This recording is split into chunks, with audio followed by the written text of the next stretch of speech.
When specifying GRP, there's a lot of considerations. Specification of the roof lights, ensuring it's suitable for the roof type, the frequency of access, making sure that it's obviously installed to the right specifications. We have our own technical information sheets that we recommend using, specifies particular washer size, fasteners, stainless steel fasteners. We have technical information sheets for each of our products. They go into detail with how they should be installed, the recommended purlin spans, the recommended weights, fire grades. So we have all the information there. The main cause of roof light failure is underspecified roof lights. So roof lights that are underweight, roof lights that are not fixed in accordance with our recommendations, so not sealed correctly, not enough fasteners, the wrong kind of fasteners, the wrong kind of washer type, washer size.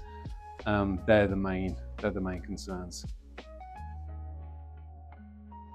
GRP roof lights should last in excess of 30 years. Obviously, depending on what's specified, they have different longevities. So the thinner roof lights come with a durability statement, so they'll last still, up to 30 years, but we guarantee certain products from 25 years up to 30 years for super safe.